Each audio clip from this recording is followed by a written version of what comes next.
Vamos lá, então. Bom, então, boa noite a todos. Well, good evening to everyone. Welcome.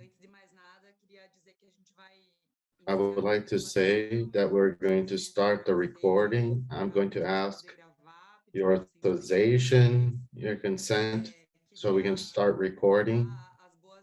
I would like to welcome everybody that's watching this opening panel in our meeting, Cartography, Activism, and Removals Experience to the World, a opening panel that has the name Dispossession and Latin American Resistance, the current challenges, and we start this meeting that is a set of activities that us as the Observatory of Removals have seen in the context of the 10 years of the observatory. There's a celebration due to the 10 years.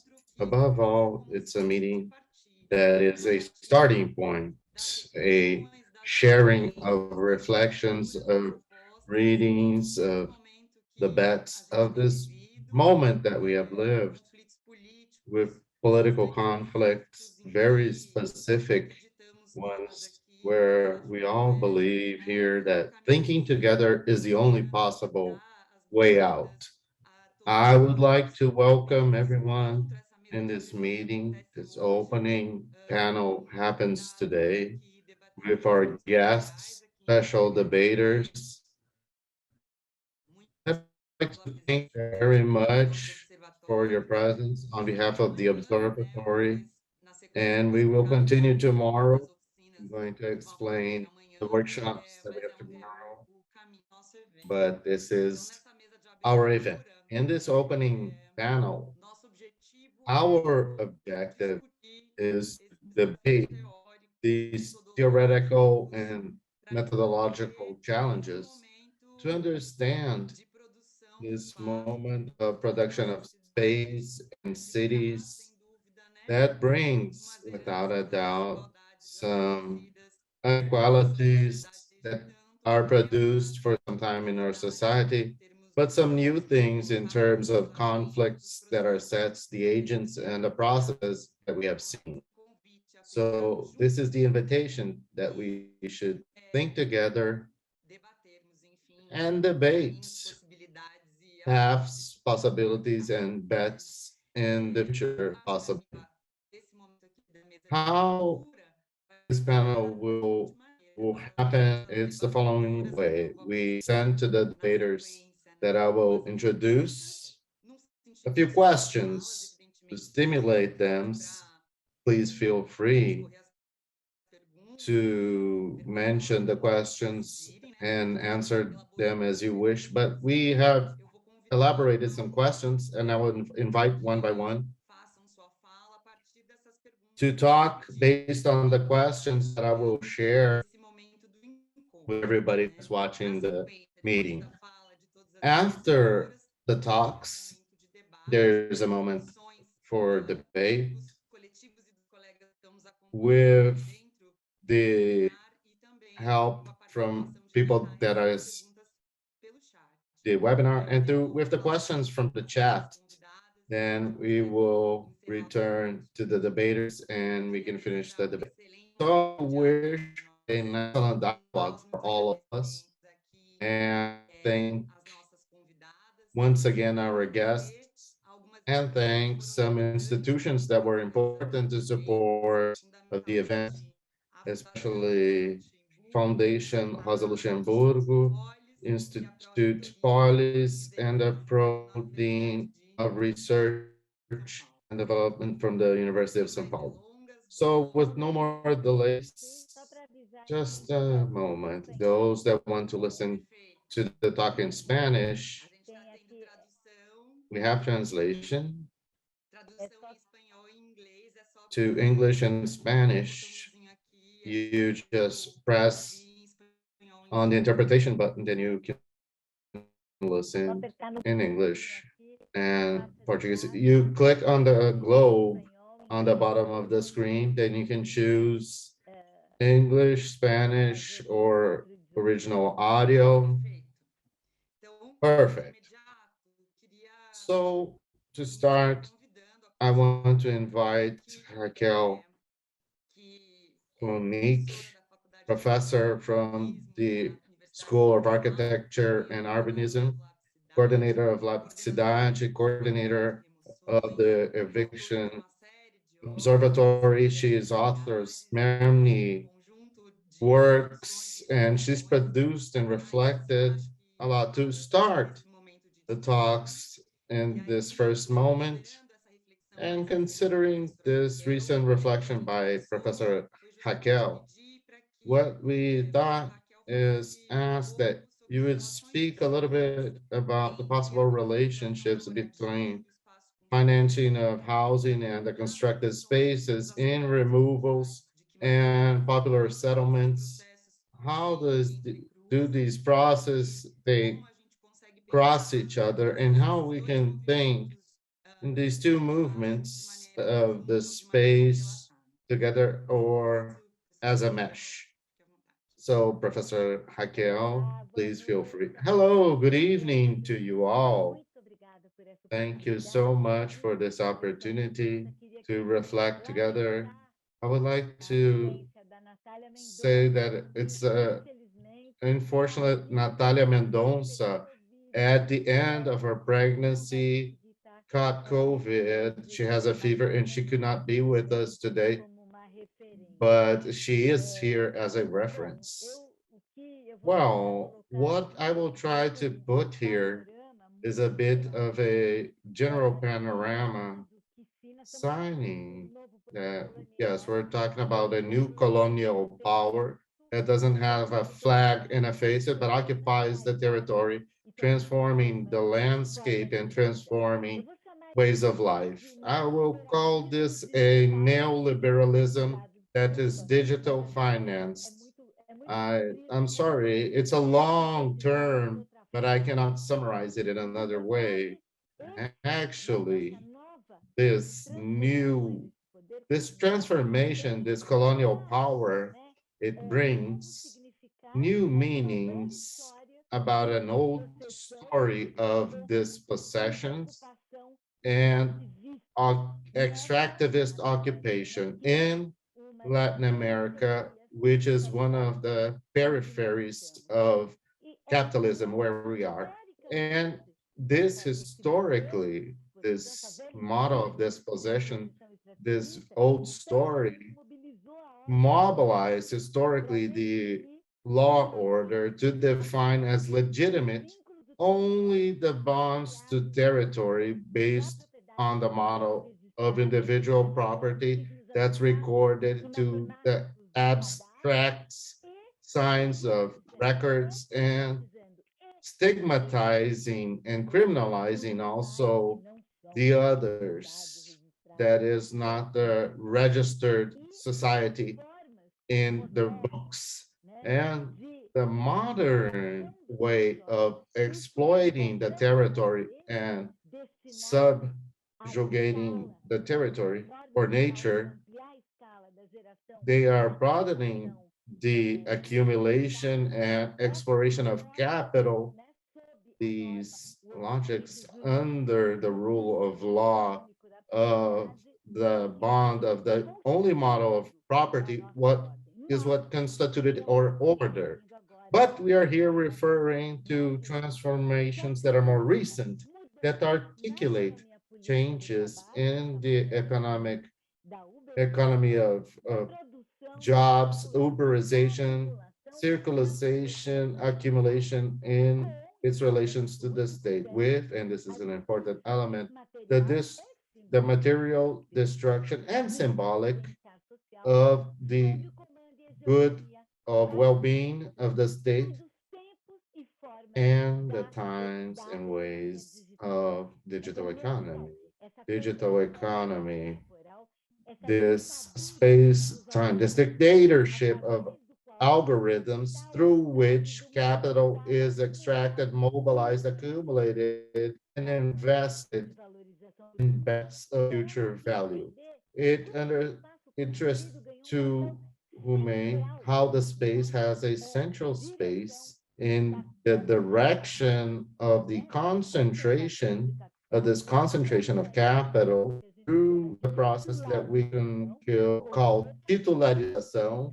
In other words, the strengthening of mechanisms of instruments that allow a speed and a scale never seen before of income extraction of the spaces by investment funds of territory. So we're talking about movements of entering and exiting the space where the space itself is an adding space that defines value, but at the same time, its definitions circulate in a realm, in a de-souled, de-incarnated. I don't need to tell you about the disastrous effects of the capturing of the territory and the increase of dispossessions throughout the world. The landscapes that those that capturing the spaces and constitute new borders of application of the global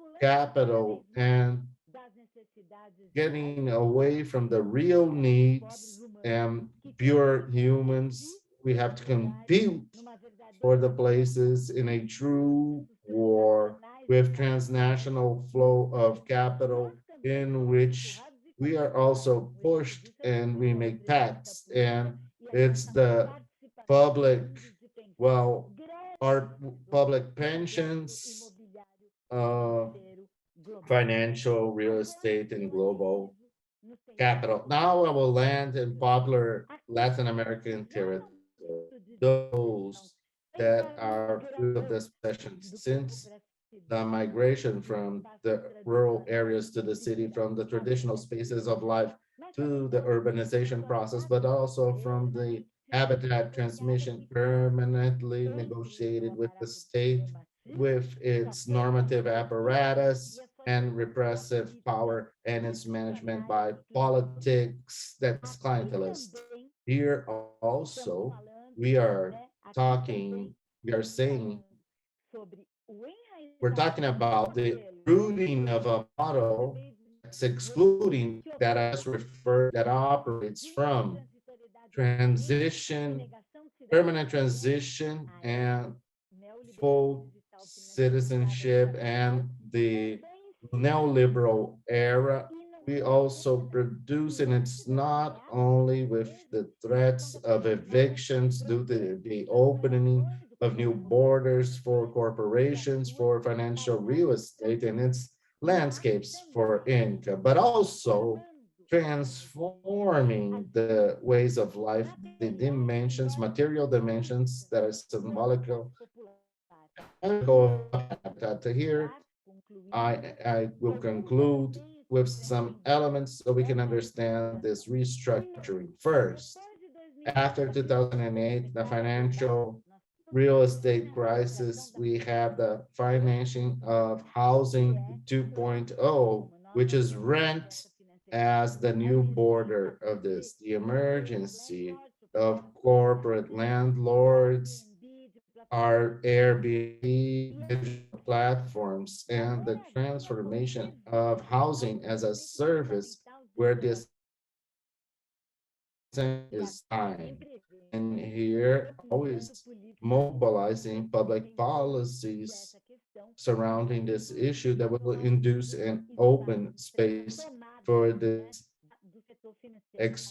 of the financial sector that will take property through new ways in the corporate world in Latin America. We see this happening, but in popular territories, it is seen in a perverse way the possibility of going over the historic limit that stopped capital from penetrating in popular territory, which is the imperfect legal property, like Hernando de Soto, and all the attempts to do mass titulation programs to transform that capital in possibility of credit and therefore debt.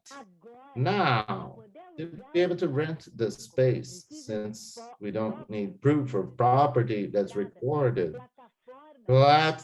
Digital platforms all can also enter and operate and extract income from the mobilization of this self-built stuff. Besides this, the exodus of capital that is accumulated in popular territories, America, through the illegal markets, traffic, and contraband, or no other capital forms migrate to real estate, defining there a bond between the flexibilization, uberization, and informality, allowing that even if precarious, this space can be the object of income extraction that can eventually be concentrated in the higher financial circuit using the expression Milton Santos. Here, we must understand the nature of these private regimes that constitute popular territories, these true PPPs that we see here, where controls of stock that has been built or the building of new stock operates between violent ways of territory control, factions, militias, or similar, and the reaction with the state through police or politicians that will continue to invest in infrastructure for votes or vouchers for renting and public renting, but also with capital through fintechs and the new financials that establish themselves. I have a question for our debate. What is the implication of this process for the struggles and resistance against the dispossession processes that mark the story of the bonds of relations with the territory in Latin America? Thank you. Thank you, Professor Real, for her words, for being on time on her talk. I think that debating in an important way with this reflection, I'd like to invite Verónica Gago to talk with us. Verónica Gago, that is doctor in social sciences, professor at the University of Buenos Aires, professor at the University of San Martin, author of a body of articles about popular economics and feminist economics, the political theory, and the neoliberal reason and popular pragmatics. Has collaborated with experience of militants in different collectives, and she's part of New Menos in I would like to thank you very much to your participation with us. And I would like to ask the question once again that we sent you that ties in to the dialogue that we propose, that is regarding the mechanisms of indebtedness in the territory. What are the mechanisms that have generated debt in the territories? To what extent this debt has affected displacements and removals? To what extent this has affected above all women? And what are the strategies of Una Menos to work with all these violent situations and dispossessions? Once again, thank you, Professor Veronica. The floor is yours.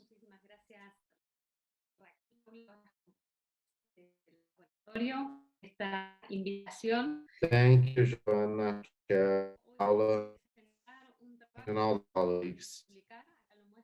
I would like to present the work that we just launched. It's called The House as a como laboratório. I'd like to leave the link in the chat to share with you, with everybody that is watching us.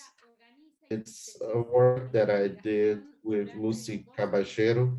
And it's a summary of the research that we did in these 2 years of the pandemic.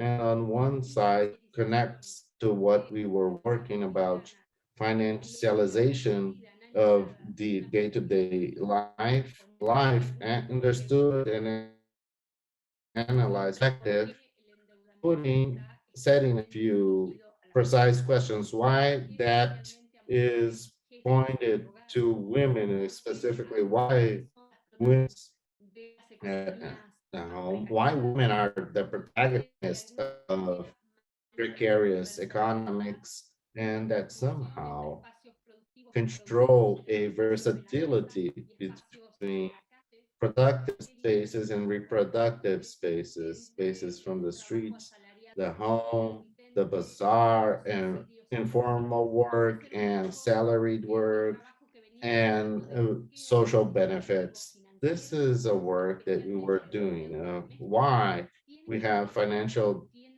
tools that have to do with domestic debt have as a target this population, especially feminized migrants many times, but that clearly is a burden of reproductive work, a very specific line of work that somehow is the dynamic of the protagonist of popular economics in the precarious landscapes. We were also studying how they know the mandates of gender with the financial way, how the financial ways are linked to the moral dynamics and dynamics that are related to gender mandates that organize and deepen the financial obligations. So the debt that seems to come from bodies and territories, but our research was focusing on what types of bodies, territories, and economies are the favorite target of these financial tools. This research that we have been doing during the requires a greater detail because the debt financial instruments are accelerating. Besides this, we work during the pandemic from this big debate, what it means to stay at home. There are two important issues for us. First, how the quarantine and the dynamics associated to quarantine and home amplify the scene of the social revolution. What we see in the pandemic, that many dynamics regarding social revolution go to first place, and we see they become visible in the public debate about politics. And we have with the confinement in home with this. At the same time, create tension of this conflict and what we call domestic territories. How can we solve social reproduction with a home, sanitary, food, and economic crisis? So what we've worked on, what does it mean in this pandemic scenario with this multidimensional crisis amplifies what we're discussing in terms of social reproduction and the feminist movement, especially debates in the last few years, especially how home has become a lab. We said this, right? The title of the work, The Home as a Laboratory, because this home, a space in dispute, is a counterpoint to think against the idea that the home is a non space, a closed space that in clause. What we see in the pandemic is how the home becomes a privileged space of inclusion of financial dynamics. About the domestic space, the home, we identify an intensification of that, intensification of violence due to gender issues, and an intensification of reproductive work that has this space of home as a privileged space, but connection. Who can stay at home? What home are we speaking about? How these houses are submitted to violence, the dynamics, and what does it mean, this house? It's in constant communication with territories that organize the infrastructure of the city, at least the Latin American cities, where the pandemic was solved in the homes at the same time connecting the homes with public resources and from popular politics organizations. In this sense, we saw a need to go deeper into the work that we have been doing with two organizations, the Feminist Assembly of Favela of the cities of Buenos Aires that is called Villa 31, and with the Union of the Agrupados, which is an important association in Argentina that have a lot of power in, or it's been seen a lot during the pandemic with this debate regarding a few laws. So this work is nurtured by this debate, by this exchange with these two organizations. There are organizations that face in different places and with different populations in a very central way, this dynamics that we call the house as a laboratory that puts the home as the center of a dispute. So to try to summarize what we identified with three axes, the first one is the increase of home debt. We have highlighted this.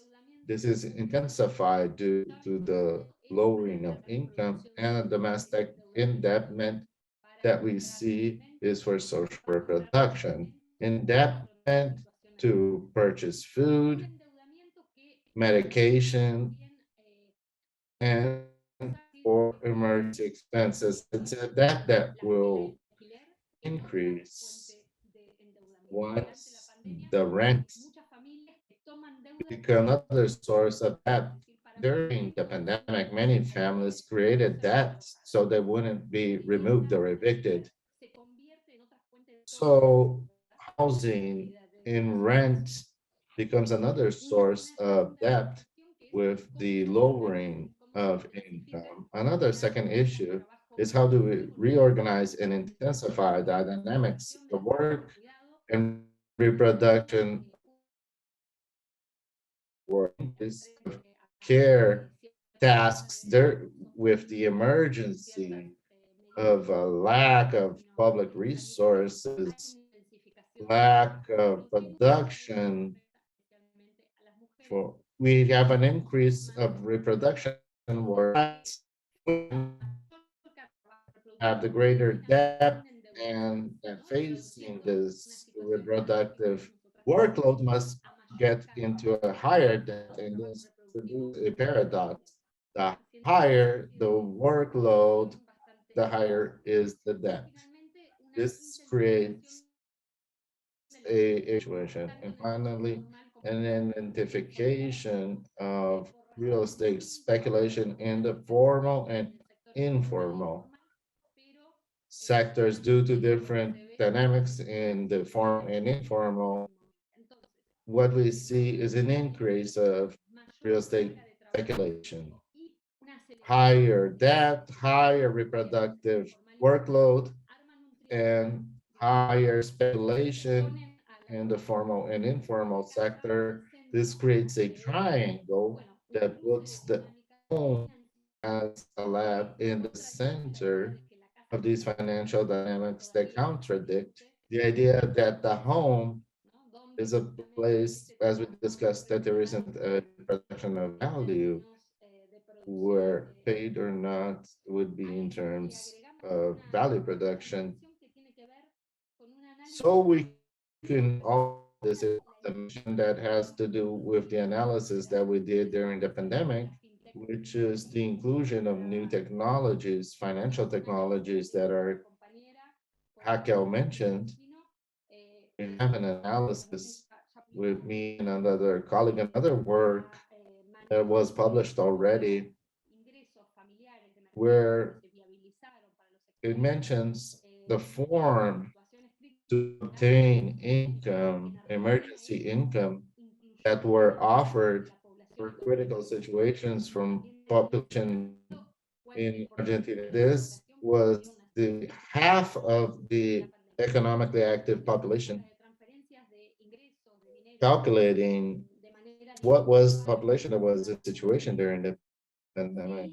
They offered this help to face these emergencies. This was done through new financial platforms. We have a dispute that we discussed between public banks and private companies to capture these technologies to create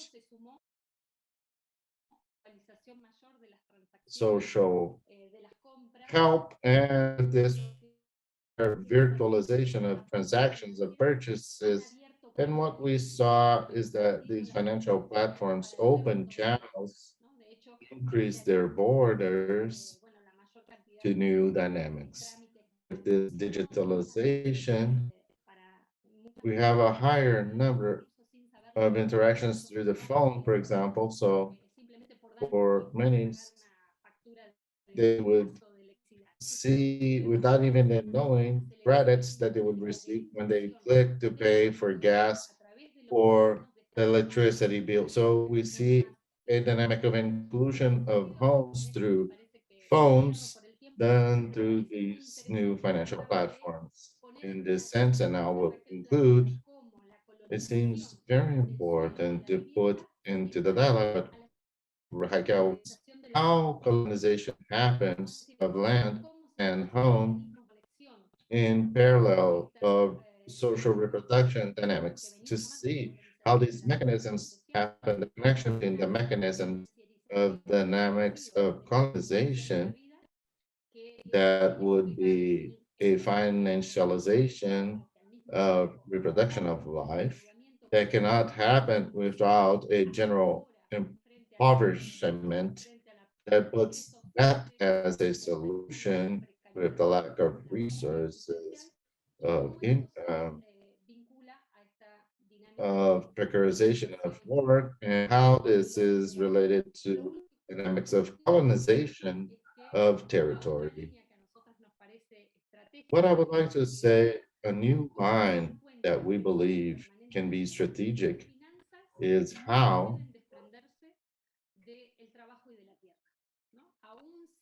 we can think that finances cannot be unlinked from work and land, even if there's an attempt to create a new way to value.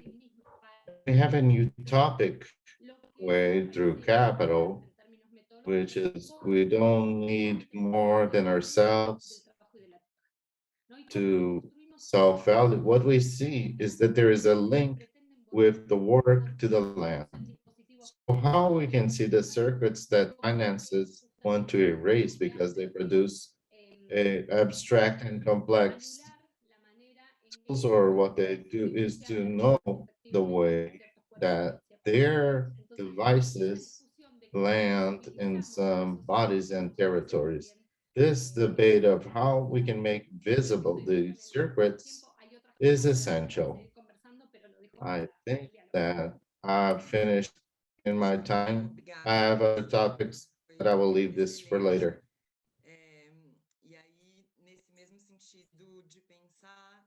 In the same sense of thinking about these accelerations and these disputes of order, giving new process of financialization also receives of their actors and new violence.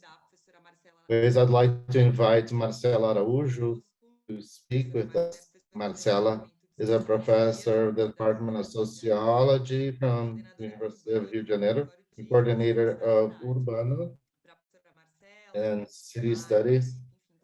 For Marcella, we thought about a few questions to introduce into our dialogue. So we asked for Professor Marcella, what is the relationship, thinking about disputes for order that happen currently, what is the relationship of militia groups with the production of space with the real estate markets in popular territories of Rio?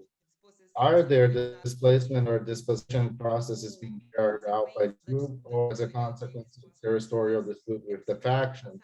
Is it possible to speak of militia urbanism? What would it be?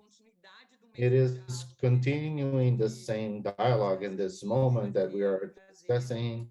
It will be a pleasure to hear from you, Marcella. Feel free, the floor is yours. Thank you. Can you hear me well? Great. Thank you for the invitation. It's a joy to be in this panel, speaking in this panel celebrating the 10 years of the Observatory. They asked me to talk about a hot topic that is difficult and it's very current. And I would like to start proposing that we should think about militias in plural, because many researchers are dedicated to study this topic, and they have made many descriptions of the beginning of the militias in the city of Rio and Baixada Fluminense. In some places that I know better, in the west side, they start from the inhabitants themselves, that are many police officers that organize the safety for themselves. In other places, the militias invade areas that are controlled by drug traffickers, with mediation or not by military police. With their battalions can do negotiate with cleaning operations of certain regions, so that there is this exchange of command of the territory, demanding from the battalion money from militia groups for the service of cleaning the territory, like they charge money for not seeing the drug trafficking. We're talking about a complex dynamics of social forming of these groups. The term militia gains strength after investigation of the militias in 2008, where Marcelo Freixo was related to PSOL. Since then, this category, militia, became in a category of accusation in many territories of Rio.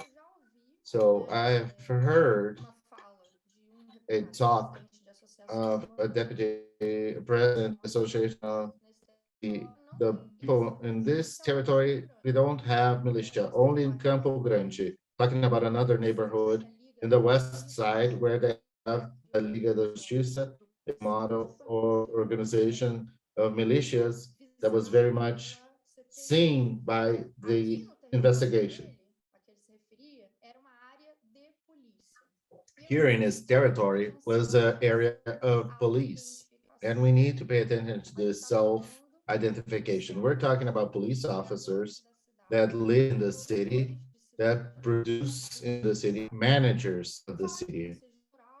If we talk about militias in plural, it doesn't put away this category. When we talk about militias, we're talking about main points in a certain way of control of territories of poverty, in which, as from what I see in my research, especially in three places, a housing set in Caxias in the west side, and favelas in the west side. The field work that I've been doing for 10 years makes me highlight two aspects. So the way of control of territory, we're talking about market monopolies of certain markets, of the vans, of internet, cable TV, gas, but also safety.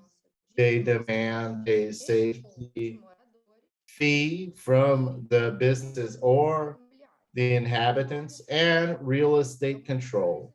Some places we're talking about, they demand a fee from inhabitants, and the others they demand fees of real estate transactions, fees on contracts, even if not recorded, for rent,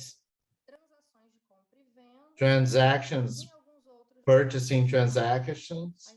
In other places of the city, we're talking about militia groups have their own construction companies and their materials.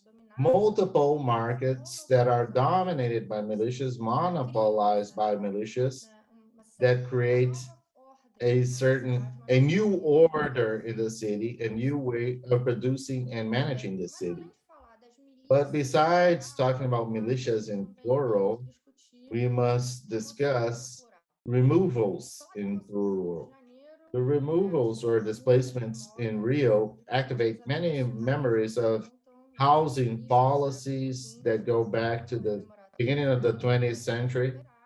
We can recover some, but we can talk about, I'm talking about a city that went through removals in the 20th century and Carlos Lacerda government and families in Rodrigo de Freitas from the south side to the west side and Olympic removals to produce this new version of the city for the preparation of mega events, especially the World Cup 2018 and Olympics 2016. And the first two managements, terms of vice mayor. These are public removals done by governmental programs of different origins. I'm going to do a small recap that will be familiar for us that study urban issues, but it's important to find certain convergence points between the governmental programs and the action of militia groups that I was describing before.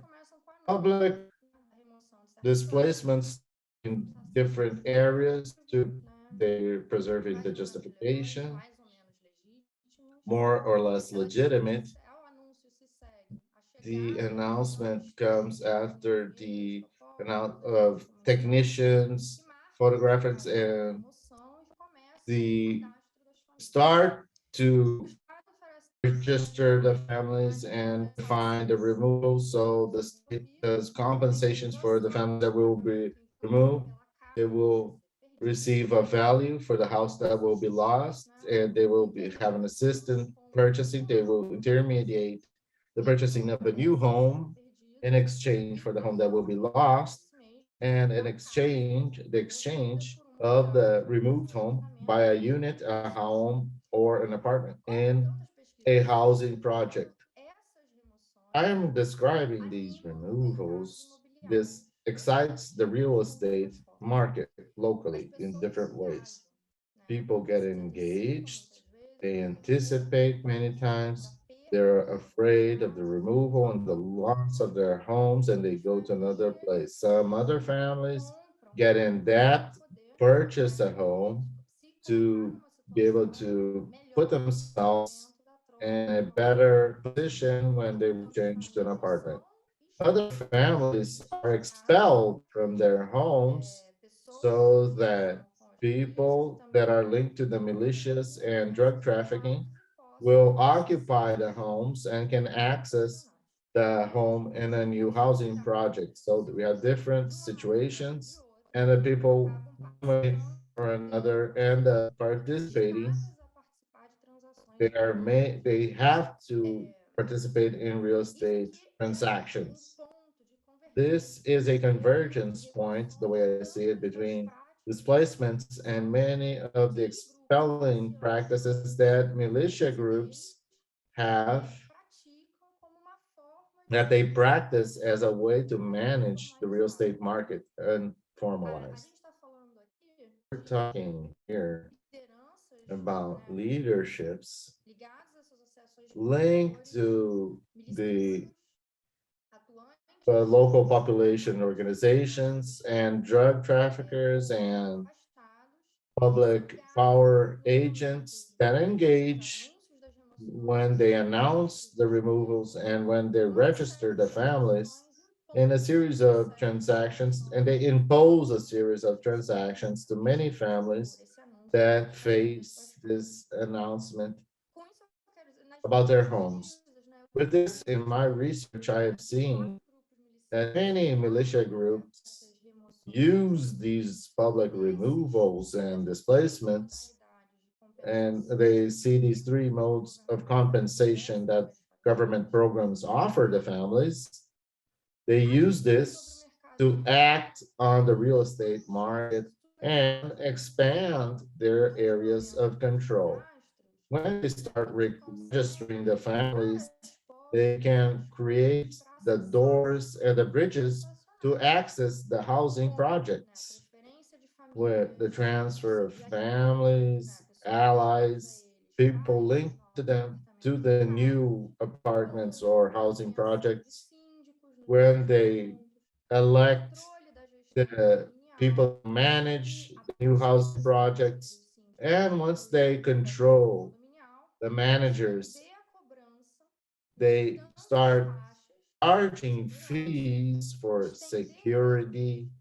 They extend the van transportation, illegal van transportation system. They create new monopolies to sell urban services such as the internet, cable TV, and gas.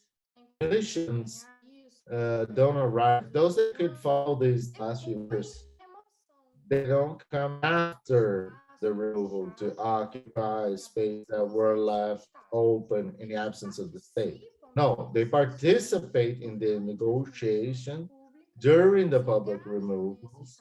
They engage in the registers. They use these compensation models offered by the government to extend their control areas and their tentacles of power. So for me to develop these issues, I don't want to go too long. To conclude my talk, I would like to bring 3 points to our debate. The first is to think that militias are agents of real estate markets unformalized. They organize occupation of land, uh, they produce apartment buildings we saw in Zema, and the buildings that collapsed into situations. They rent and sell home. They demand rents. They demand fees on purchasing and selling homes. We have to look carefully to the informal housing markets so we don't criminalize popular housing. We're talking about cities that were self-built, and many real estate transactions and a small home that's built for the families are part of the popular families that have access to the city. But the militias, they appropriate themselves. They put rates on this construction. They monopolize several markets, creating new managements of property territory that we have in our cities. Second point that I would like to raise is that the expulsions or displacements, evictions are part of the militia way of working under these informal real estate markets. These evictions, they make more severe the housing issue because they evict these families for more peripheral regions that are more precarious, further away, and risky areas. And they feed, in the sense, the real estate, the informal real estate market that are controlled by militia groups. Finally, I conclude with this point, so I won't go on too long. Important to think here in this arena. This might sound like a platitude, but public displacement, any urban program, is not for fighting against criminal groups. The, the government's talking about organization policies to fight against crime. What I try to bring in my talk, the moments of the registrations in housing projects, these are moments of negotiation of the public policies under the territories that are controlled by drug traffickers or militias. So they affect the safety market, the real estate market, and the drug market. And a lot of negotiations that are not foreseen are unfolded to manage and accommodate the housing policies on these territories. From the conflicts and negotiations, it ends up that housing policy in an unpredicted way has served as a front for urban expansion for militia groups and drug traffickers. The housing groups are born dominated by these groups. So, in this sense, we're talking about housing policies that are many issues that feed the problem that they want to fight regarding the access and the right to housing, but also with this negotiation, they feed non-formal real estate markets controlled by militia groups, guaranteeing the expansion of these groups many families in vulnerable situation. I will stop here so I won't go on too long and more than willing to explore these point debates. Thank you so much. Thank you so much, Marcela. Excellent talk. Thank you for your contribution. I'm gonna go on pass the floor to Gizele Martins. I would like to thank once again for being with us. She's a journalist, doctor in communication by ECHO. She wrote the book Militarization and Censorship. She's part of the favelas movement in Rio. Thank you for being with us. It's a joy for us. And we sent her some questions, and I will ask once again to put into context this moment.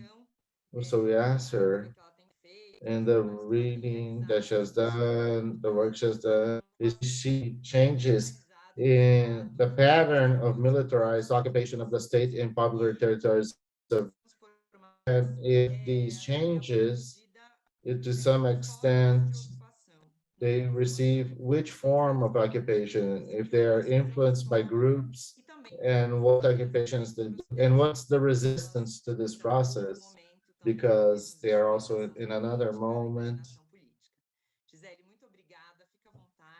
Feel free, the floor is yours. Hello, good evening.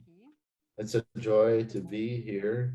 It's always great to hear the masters, doctors, great reference in the debate about city, favelas, territory, space that are divided. And I start my talk saying that racism, structural racism, is what divides the city. It's what militarized, it's what removes, what chooses a certain territory that will be militarized, removed, forced removals or right removals. It's racism that chooses certain territories to suffer all of this, several violations that we're debating here this night. So my talk will start from this. And what we have in terms of changes regarding the structural situation regarding militarization, for example, in the relationship of territories, and I will talk about the favela of Rio specifically. In Rio, I'm militant from the favela group. For 20 years in Rio, we have over 1,000 favelas, and these territories are violated without water, without housing, without education. This population that doesn't have formal jobs, that is under the poverty line. Our country is once again in that this population that doesn't have formal jobs, this population is dying from COVID, shots, firearms, COVID without water. This territory that we have governments.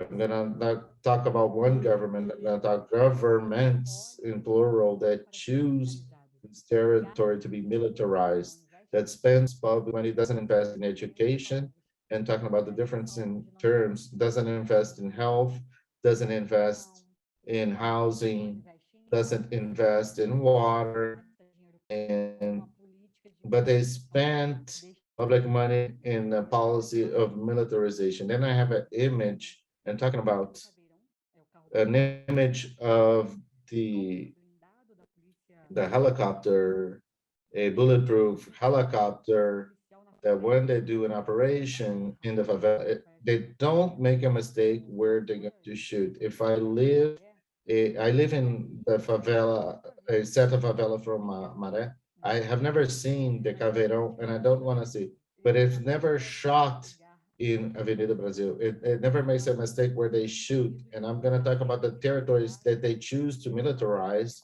And I'm going to talk about control of the territory and control of life. What life is this? And the majority is Black lives, peripheral lives that live in these favelas, talking about the northeastern population that for many years come to live in the favelas of Rio, São Paulo, in the peripheral areas to get a job in the big city. This idea of a the city of mega events, a city in reality, they live in these places without structure. I'm going to talk about the right to life, any right to life that's being controlled in this territory. If the territory is controlled, your life is controlled through the lack of public rights, but also a policy of militarization. We had in the 90s the big massacres with the policies created after the era of mega events. Then we have the pacifying police installed in favelas, strategic favelas of the city, the majority in the south side. 47 favelas invaded. I'm a journalist. It's always to say that they were not occupied because research in the favela. What do you want as a right? Nobody wants says I want police. Nobody will say I want a bulletproof car, a bulletproof helicopter of the police. Housing. I want the right to housing that we in the favela don't have. I never got an electricity bill. I don't have a right to have an address. There's a tank, there's a drone, there's UPP, a police unit. 47 favelas were invaded in the mega events when we had the big removals. Raquel is a specialist in this topic. After this, together with this, we have favelas that were chosen to be militarized by federal police like Maré, Alemão, Maré in the World Cup. We had an increase of militarization with the Brazilian army invading this territory. Maré was invaded by army, and once again, I'll give you the numbers and tell you what we have as a right, quote unquote. I have one soldier for every 55 inhabitants, but I never had one doctor or one teacher for 1 in 55.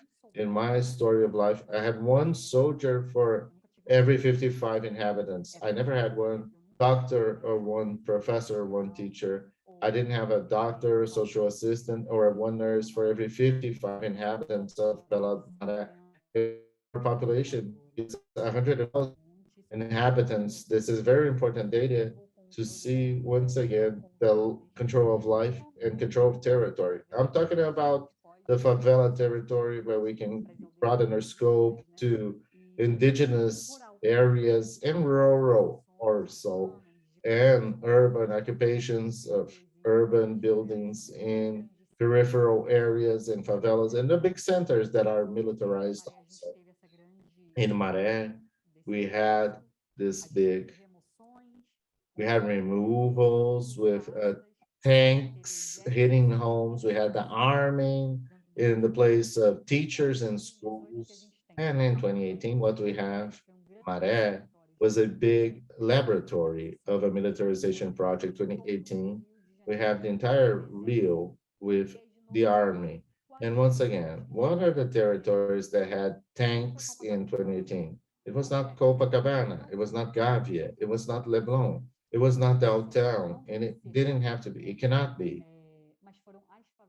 But the favelas and the peripheral areas militarized with tanks of war, with the army acting in the favelas with civil and military police. And then it talked about a very important data that when the army and police did operations in this territory, even today we ask who killed, who did that massacre, because one puts the responsibility to the other.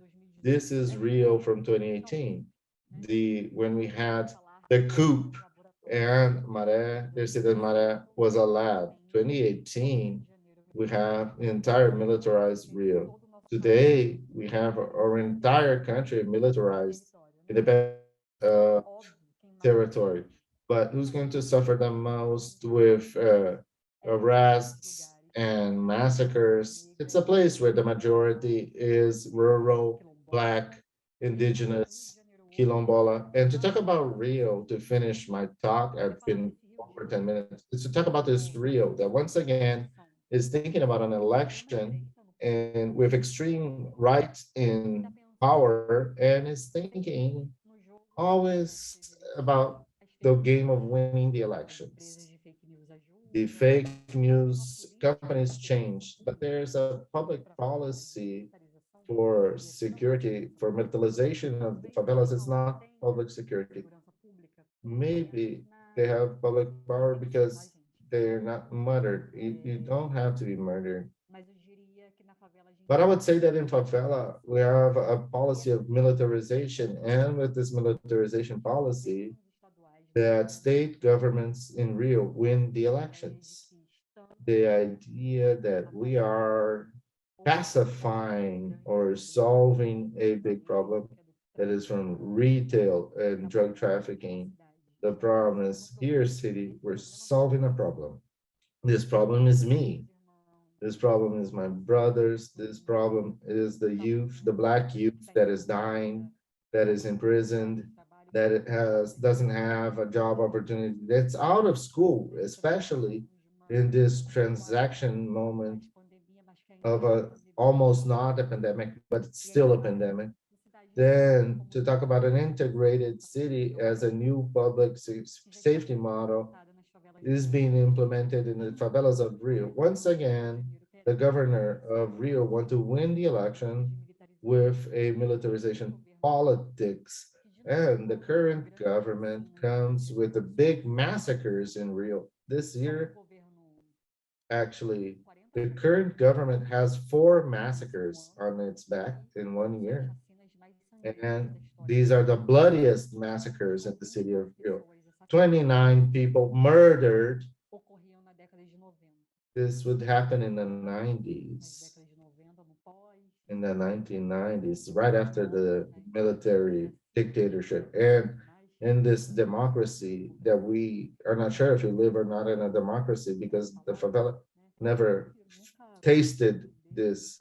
They were not able to understand. I haven't felt the flavor of democracy, this territory in the favela that is Black or in the field, in the quilombolas, indigenous, is being once again put into the game as a promise to win the election with the control of this population.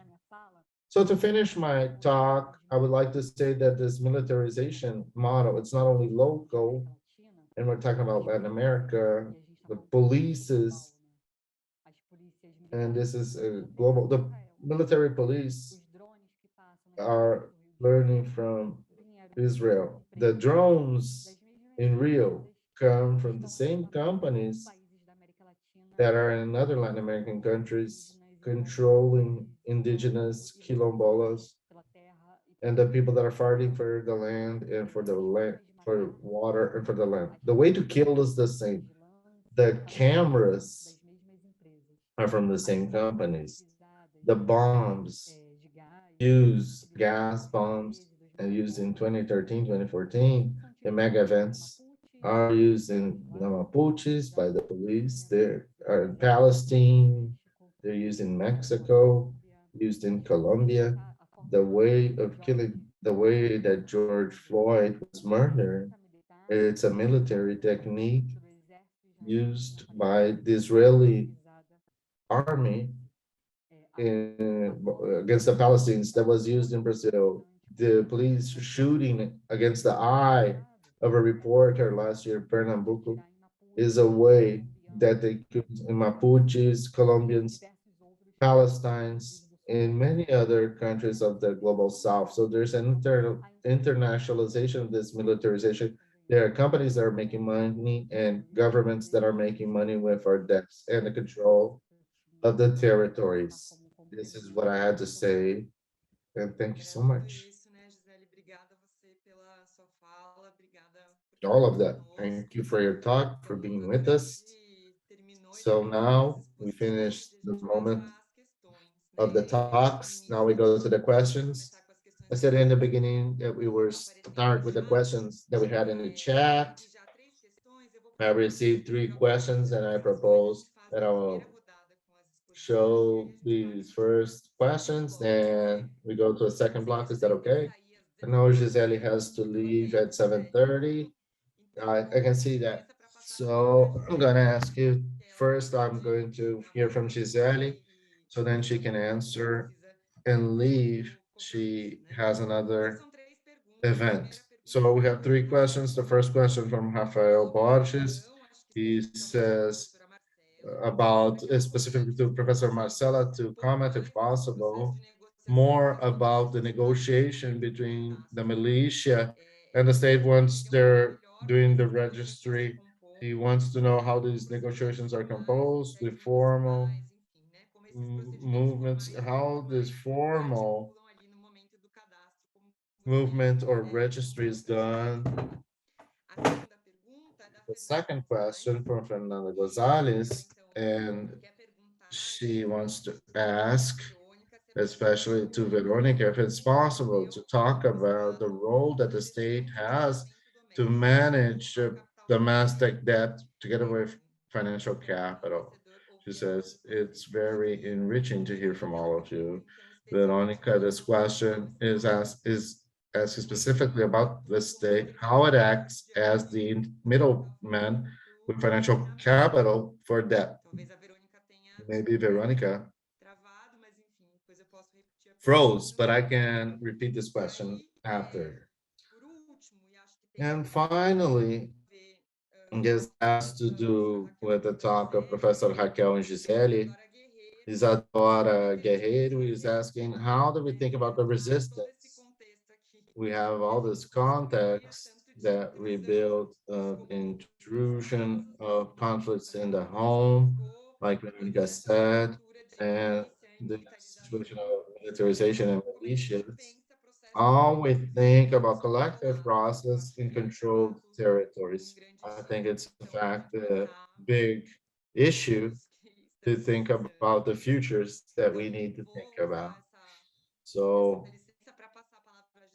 now I'm going to pass the floor to Gisele that has to leave. And then if you allow, I will do the round. Others will answer. Gisele, go ahead, please. I have a question for Gisele. No, we came from Paula, since she's going to speak. She says, this one's for Gisele, thinking about the recent death of Don and Bruno. Now we're teaching self-organization, self-defense of the indigenous. How do you think and react to the management of the military popular territory? Maré is also transformation and power. It's that. Maré is transformation and power. It's the first favela that has a museum in the world. We have one of the oldest local newspapers. We've acted during the pandemic, delivering water, alcohol. It's important to talk about our local resistance. The favela resists 120 years of favelas. Here, 120 years of people recreating alternatives for survival. We are Maranhenses, it's an identity created by community, those that are born in Maranhense.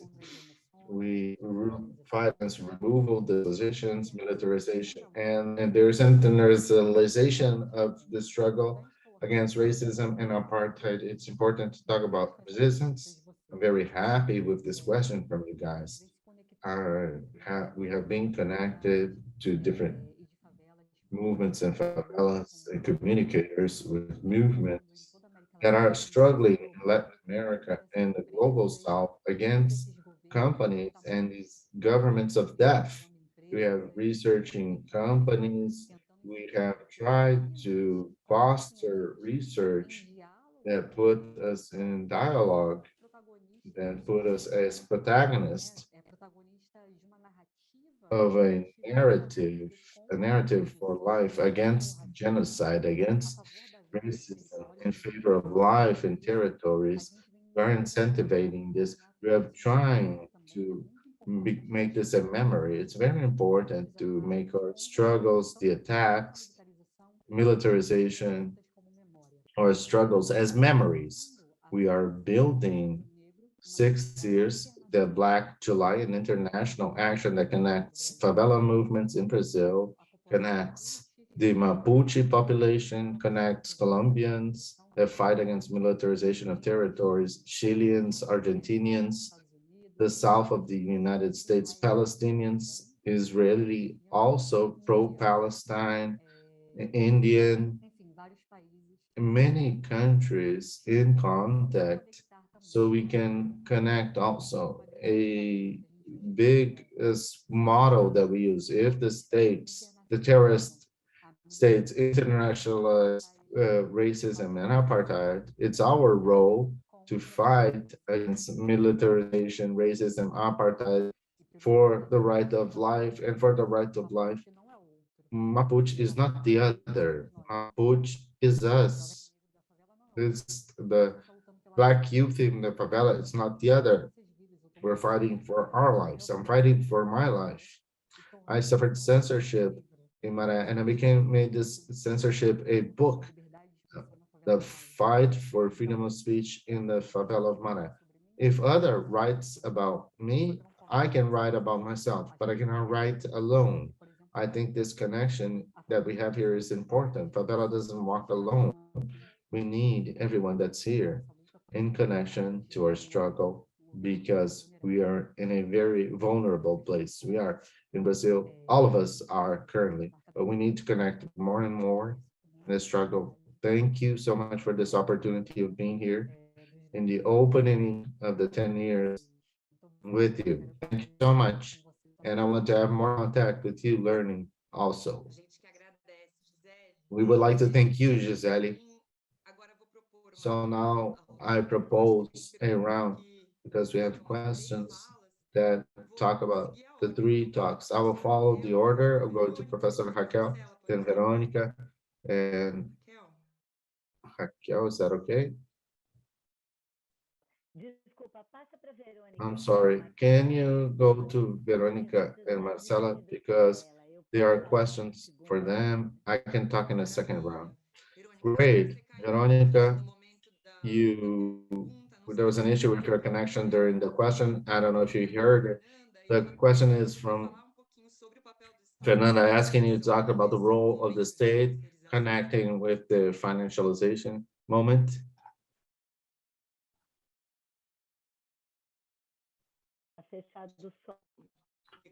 Your microphone is on mute.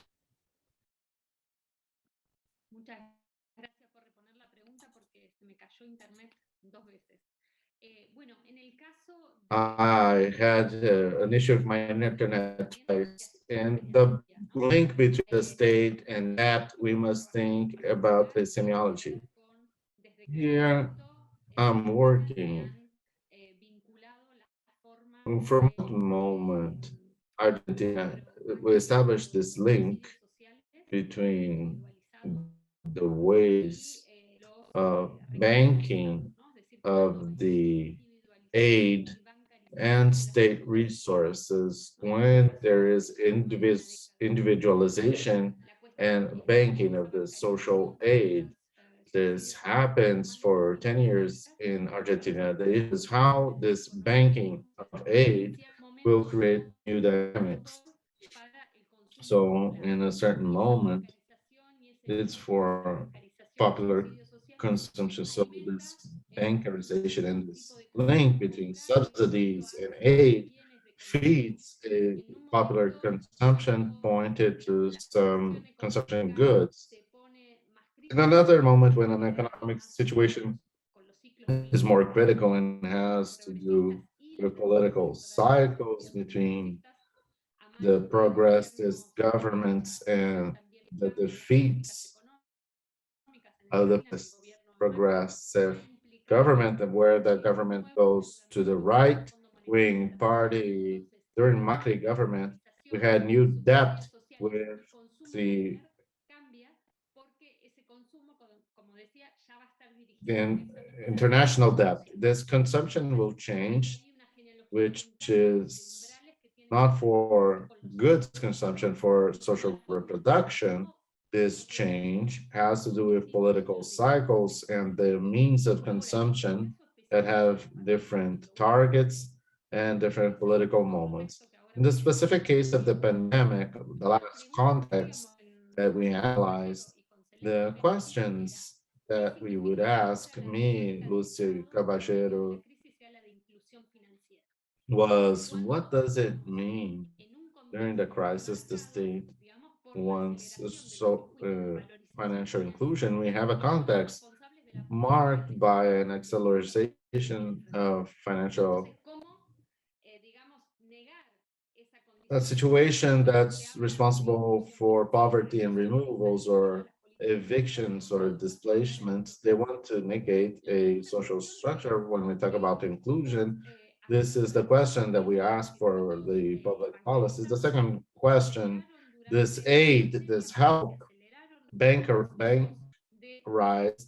were accelerated during the pandemic because the precarization was accelerated. Our question is, what can happen to this population that was now included financially when we don't have more help from the state? And this help is only 3 months because it's a condition of the International Monetary Fund. These channels created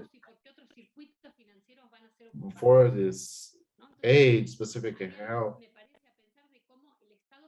other flows will occupy this when it's over. Then we see how the state works creating these channel financial circuits, accelerating the link between the aid, public programs for urgent moments, many times with financing of multilateral credit. Afterwards, they cut off the aid. This is a very complex situation. On the other hand, this highlights the geopolitical situation. We can ask, what are the multilateral organisms that will finance and increase debt in the homes, in precarious homes?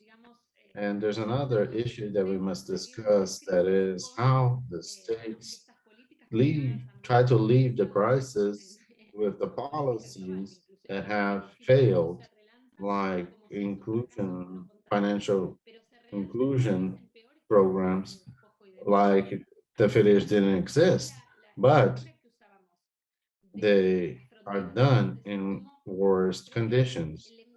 So this figure that we were using of frontier, I think that there, that language of colonization and invasion are not metaphors. Many times people think that we use these images like it's metaphors, images that can be visually impacting. But I think that in fact, the programs of titularization and colonization, due to the dynamics of violence represented by the media apparatus and the type of exploration of work that they represent, they're not metaphors. So I think that this is another discussion that we can have about this link of dynamics with the public. Now I'm going to talk with, for Marcella, we have another question that we have connected to that first one. Wants to understand a little bit the moment of the registry, the specific moment. Pedro Lima says that you're talking about this other question. He wants to ask to what extent and if the militias, the representatives, not only negotiate with the government during the registry, but actively uh, participate in the housing policies, if you studied and seen anything in this sense. Thank you. Thank you for the questions. First of all, I must say that my research about housing policies, these are done with the community agents.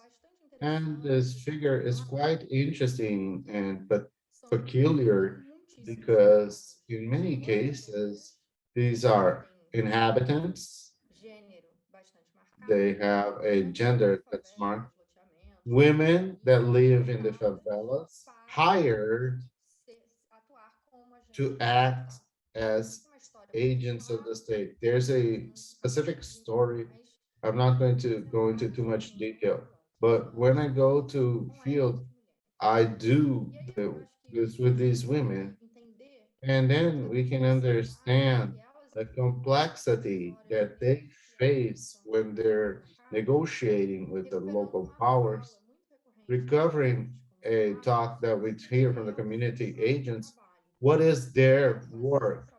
What is to do social work of the urban policies?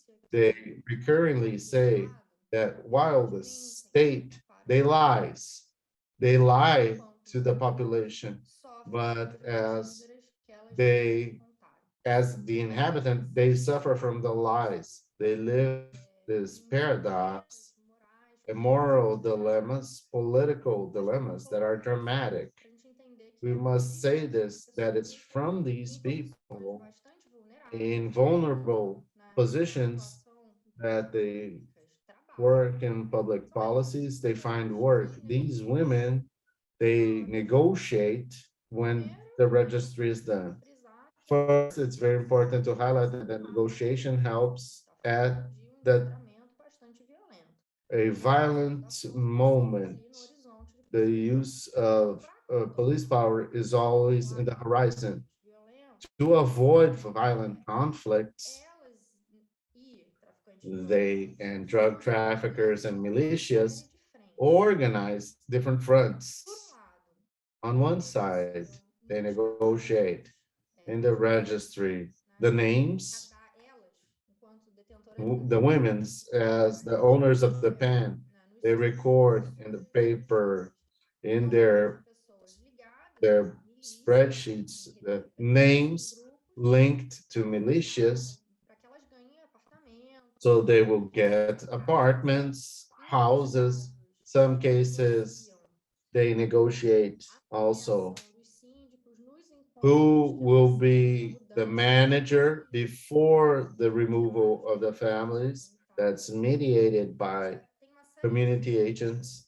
There's a series, I'm talking about this moment when the state meets, when there's a face for the state and takes on with the hiring of favelas inhabitants to act in their entry and capillarity of this territory and create these people create interactions. They do the negotiation face to face with drug dealers, the owner of the favela, and militia. The interaction face to face between the population or state and criminal organization.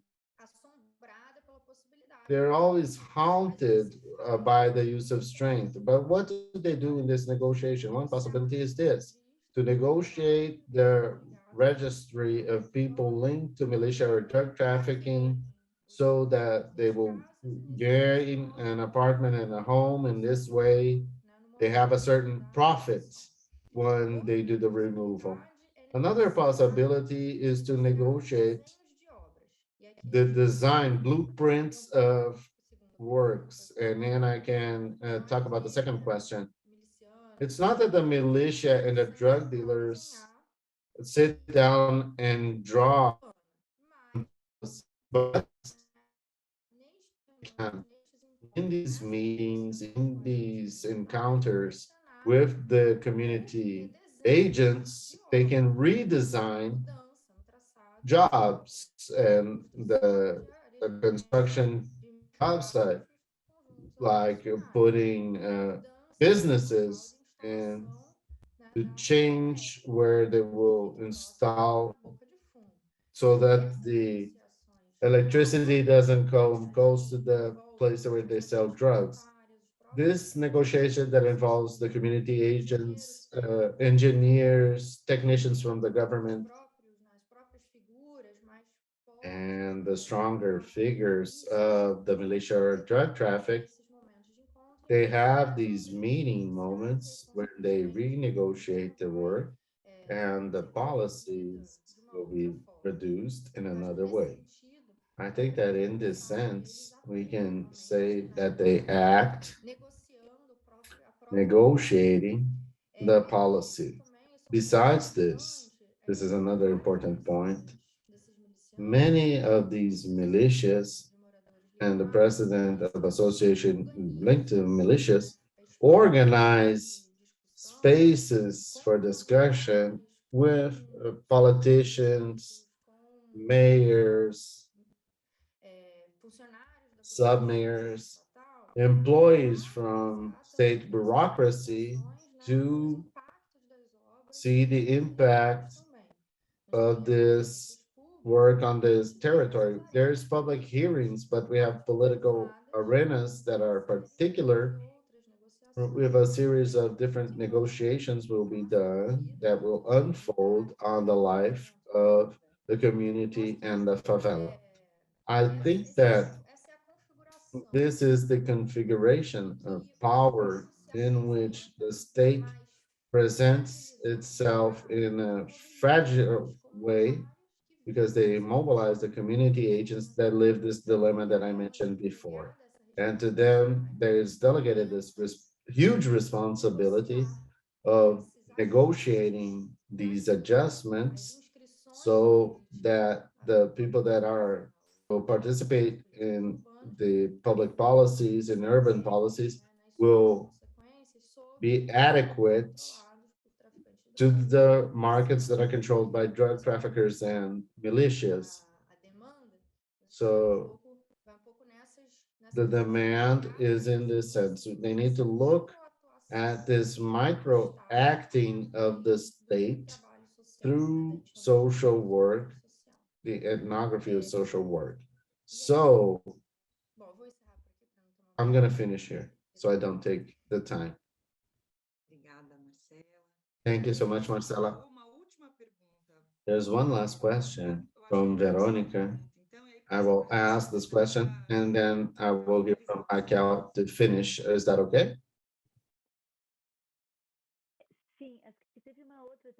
Yes, I think there's another question that came from Isadora that was not read. Yes, Isadora, Gizele answered the formulation of the resistance in this ambiguous state that happens in the home, but the territory is militarized, are controlled. But of course, all of you feel free to comment. And now, Paulo Santora, specifically to Verónica, Raquel, before, yes, I think it's from this round and this talk, also to bring here a reflection, articulating some of the issues that were raised.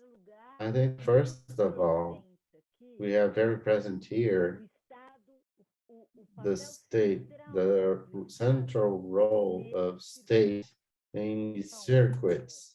So if on one side we think that the general idea of neoliberal that would say, wow, let the market do its thing, let the free market rule. Actually, this doesn't exist.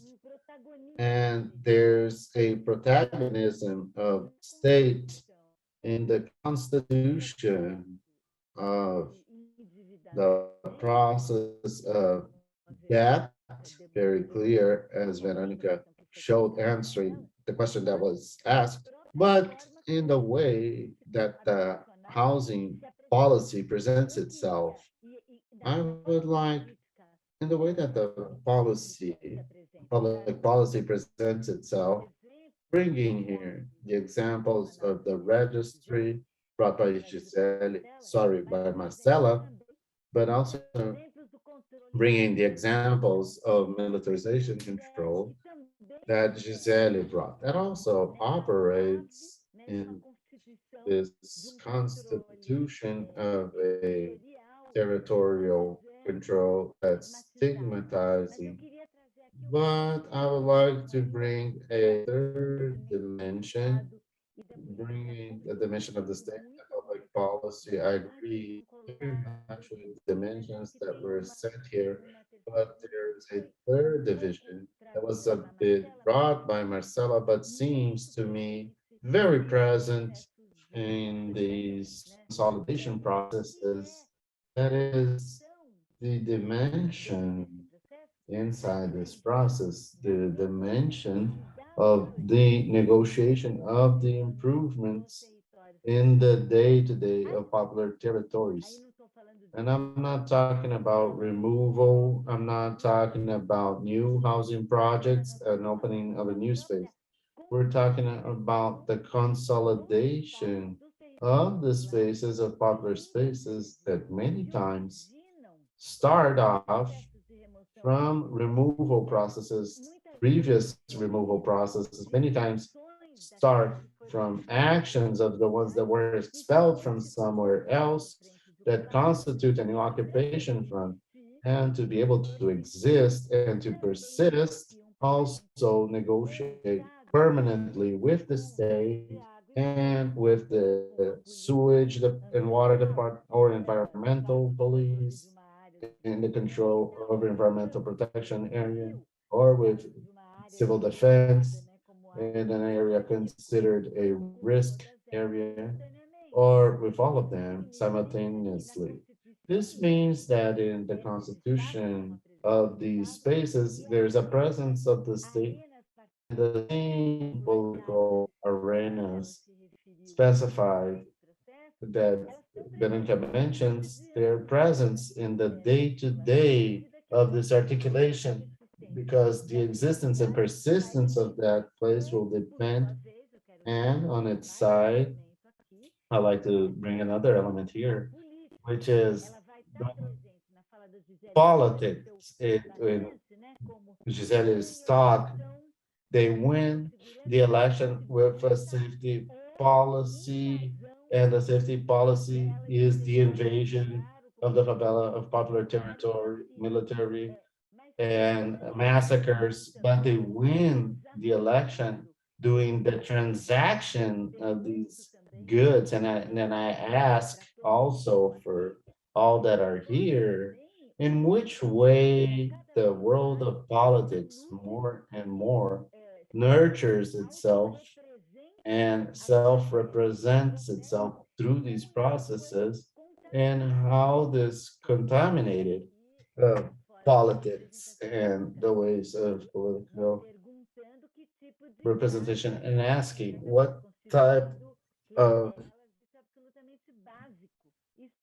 struggles this is part of Brazilian politics today, and in which way the political representation of these inhabitants can mean a,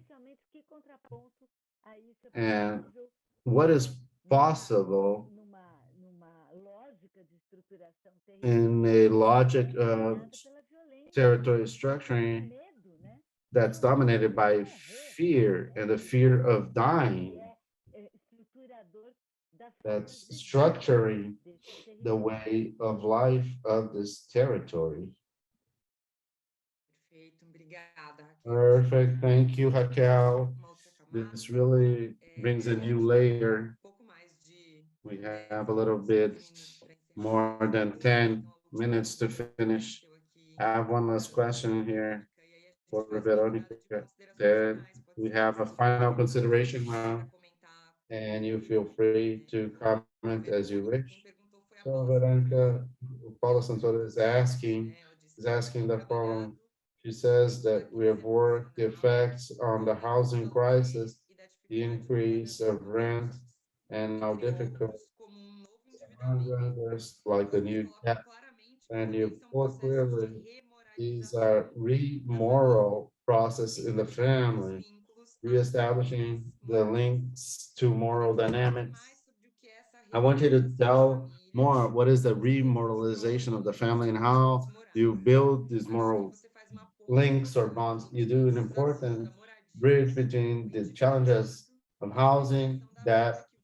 and volta para o organization of patriarcado. life that goes back to E se não for patriarchal life. remoralizadas as And if you famílias, don't por exemplo, se remoralize the a mãe family brigar com a família, through então ela tem that, muitas opções junto aos they governos. Então, are o que subject to coloca the aqui, governments e for esse é um exemplo que a gente votes, for falou example. nesses It's tempos what we said da in the normalização terms of the política, possibility of ou as opções political articuladas pelas negotiation, formas or privadas de the gestão options da articulated by moradia, the private como as management of the famílias. territory that are Então, não sei moralizing se, as Verônica, much as the family. deu para I don't know entender if mais ou menos Veronica, if mais it's sobre essa pergunta, clear, sobre esse the aspecto explanation, but a bit about this aspect, this link, uma possibilidade que vem a junto com possibility esses that comes movimentos dos together quais você with falou. these movements that you mentioned. Sí, esa dimensión de la moralización me parece que es fundamental porque la hemos detectado como un The factor issue of esencial moralization is essential because we en el identified funcionamiento de la deuda. this O issue sea, no as es a que main la deuda de factor género es algo and que not es una especie de secondary of the debt. suplemento, Doesn't sino mean que that this mandate articula la of obligación gender comes financiera as a desde supplement, su but núcleo, articulates ¿no? the Por un financial lado, esta obligation permanente from the vinculación a nucleus. la responsabilización For familiar some de las reason, mujeres, there is this lesbianas, permanent travestis, trans, issue que se hacen of cargo de family las empleadas domésticas, de responsibility los and emprendimientos, this pero question también of the women, cuando van a la transvestite, deuda, parece que lesbian tenemos women, no solo they una also restricción have de to la put their body supervivencia to familiar death en un sentido estrecho, in sino también en lo community negativo. events, Entonces, creo a que restriction la to deuda family life justamente lo que hace in es the convertirse heteronormative en una sense. permanente That deuda y al mismo what it tiempo does in this implica case una is responsabilización sobre using los these feminicidios. gender organization and Porque, exploring bueno, this ciertos cuerpos feminizados responsabilization y que muchas under veces no social solo son reproduction that will sobre happen of esto normal, certain sino son feminine bodies that transversales a la sometimes, reproducción social. Entonces ahí not esta only división in es an heteronormative por otro perspective, lado, es but algo with que ha sido en a nuestro trabajo de bias of investigación social reproduction muchas entrevistadas decían with bueno, more queda variation. reflejada This was also por la an deuda issue a una that situación de grew in violencia de many género, interviews that we al mismo held. tiempo They que would muchas say, "I deseábamos tomar deuda para poder I pagar am in por prison to adapt due to a situaciones domestic de situation." ambivalencia Many de would cómo poder like to pagar la have deuda. a La debt, presión the debt as a allí fue possibility of mecanismo leaving de the posibilidades de domestic huida, de fuga y al mismo violence, tiempo de or fijación domestic violence emocional situation. It was a possibility of an y eso escape, va cambiando and depende de la situación. to avoid violent Y esto situation, this es will algo que me change parece depending importante on the porque situation. And there's Buenos another Aires point that fue seems important, científicamente durante la at least pandemia in muy Buenos importante que las Aires, ocupaciones was discussed during the pandemic, que se which is hicieron that many en of el momento these más crítico de la pandemia occupations fueron that ocupaciones happened protagonizadas por in a mujeres y critical cuando el moment of the periodista les pandemic were preguntaba a quienes occupations estaban ahí, done muchos by decían, women. And estamos when huyendo de journalists will situaciones ask, de why violencia de are they género. there? Y era Many la would primera say, vez que eso we aparecía are como una escaping from gender causa, violence. This digamos, was the first vinculada time con that un this vocabulario, was digamos, en seen términos de violencia de género, como una de las razones using principales this para la ocupación. vocabulary, this specific Que vocabulary, incluso gender hubo violence, ocupaciones que se as one llamaban of the ocupaciones main de reasons mujeres, ¿no? of Fuerza de land mujeres, estoy recordando land entre occupations. Many of the occupations y had name of uno que se women. llamaba así, Fuerza I de mujeres. remember one Entonces, hay una specifically dimensión in Pista 31, Favela 31, it's called Women Power. So there is this issue that's more and more visible as a point of dispute regarding with whom we live, what are the ways to live that we see, and how this depth mechanism tries to negotiate with these fixation and the promise of mobility at the same time. This is one point. I think it's not casual that these happens in this moment. What we see, we come from after a lot of feminist struggle that they discuss how is the heterosexual family and how is a home and the ways of living out of the heterosexual nucleus. I think that this is a very important point. And I would like to make a comment about this last point that Raquel mentions, the political representation of the inhabitants, because with the women that we work with, what happened in Pista 31 is a specific case, the assembly that happened there, we had the representatives that took on the government of this territory, this favela, and for the first time, they represent a majority of women, and they represent a nucleus of opposition of the government of Buenos Aires. That's very important, which this government has given a lot of money for advertisement of modernization of this place. And the government talks about a loan that was done by the Inter-American Bank. These territories of this favela, we must understand how these territories are an approval, are a guarantee for a debt. We don't understand the policy of urbanization without understanding how these territories are used for a loan in a very important part of the city of Buenos Aires because it's close to the port logistics. So there's a specific value. Another case that Raquel knows well, the Union of Inhabitants that puts against in the public debate the constitution of this subject of a poor middle class of a real estate sector that's not informal like the favela, but with variable conditions of registry, the sector of this group of inhabitants of average income is characterized and very atomized, and the union was able to somehow to see as a dispute once the biggest complaint that arrived to the union are women that say that they suffer the abuse once they have to face the owner of the real estate. I will hear from Marcella, then we go to Raquel to finish. Thank you. I would like to mention what Raquel said in her talk for these negotiations of the improvement in the popular territory, how we are facing fragmentation of the politics, multiple modes of the state presence in popular territory, sometimes through the army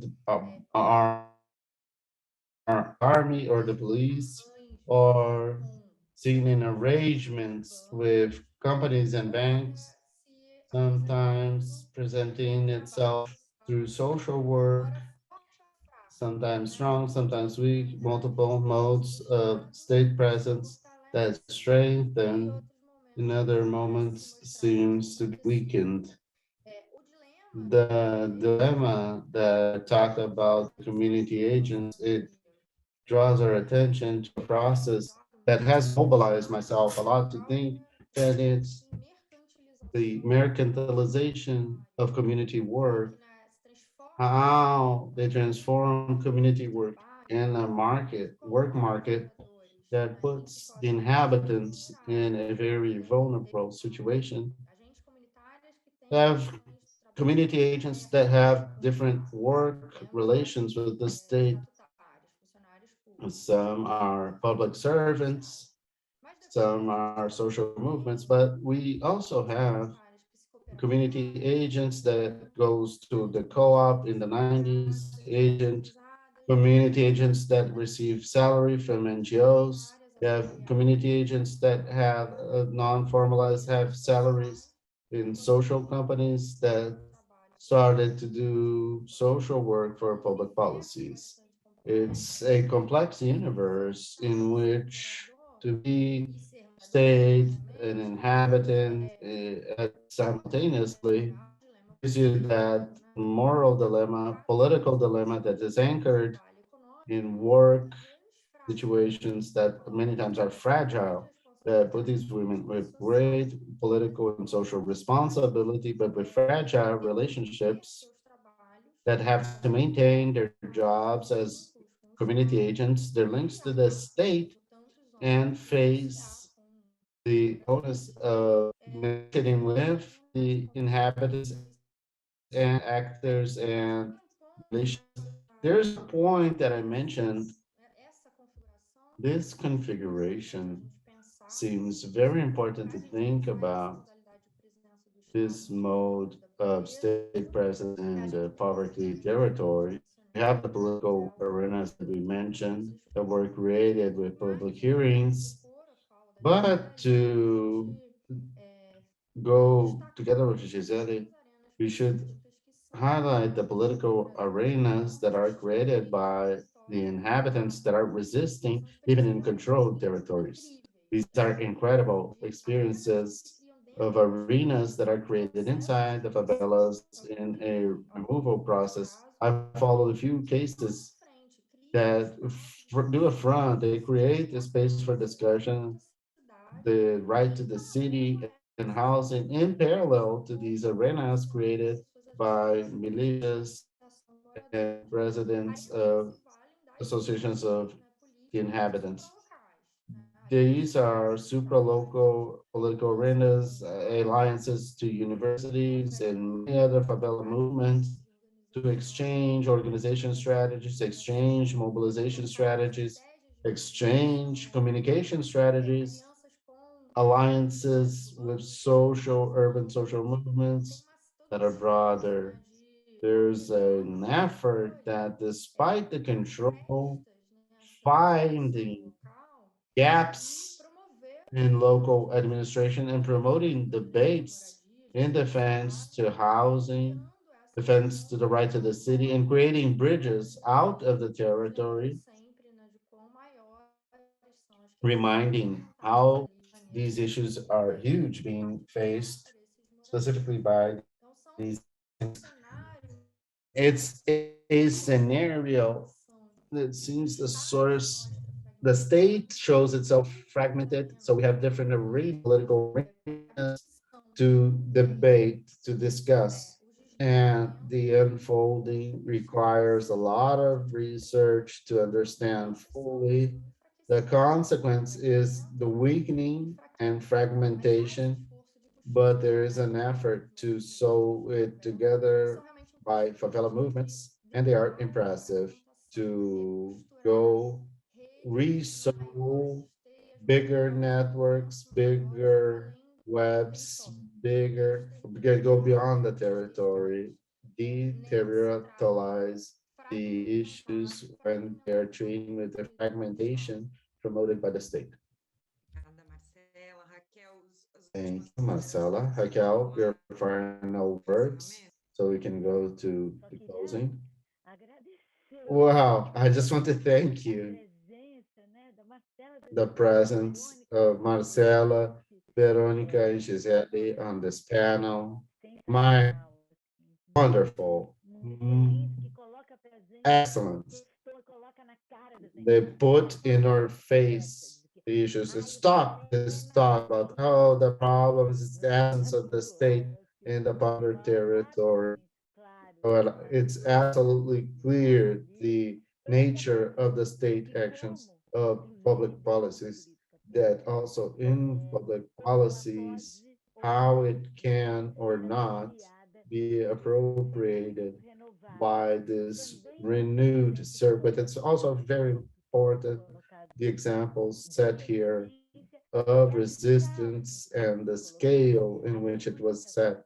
Veronica talks about from women, from the home, and generating through the feminist movement, resistance in a political articulation. Marcella talks about the networks, important networks that articulate themselves through these spaces in the sense of creating these alternatives. And Gizele sets not only reinforce this argument brought by Marcella, also shows the importance of the scale, the international scale of this network, and the understanding of this process as an international process, the understanding of resistance as an international process, showing the different scales of this fragmented process where the resistance, I will use Marcella's word, are sown, our patches are aligned in this fragmented space. Well, I would like to, like Raquel, thank you for this dialogue, this excellent moment of reflections, issues that mobilize, as the colleague said in the chat, a lot of unfolding and other talks. I hope so. I would like to thank all the debaters. I'd like to thank everybody that saw us in this talk, and also invite everyone to participate and be with us tomorrow from noon to 3 p.m., where we have the workshops about cartography and displacement with many groups that do very interesting work of intervention and the building of other worlds from cartographies. So I'd like to thank you so much, and you're all invited for tomorrow. Thank you so much. Muchas gracias, un abrazo. Hasta Thank you mañana. so much. Wish you well. Beijão para todos, excelente. Thank you.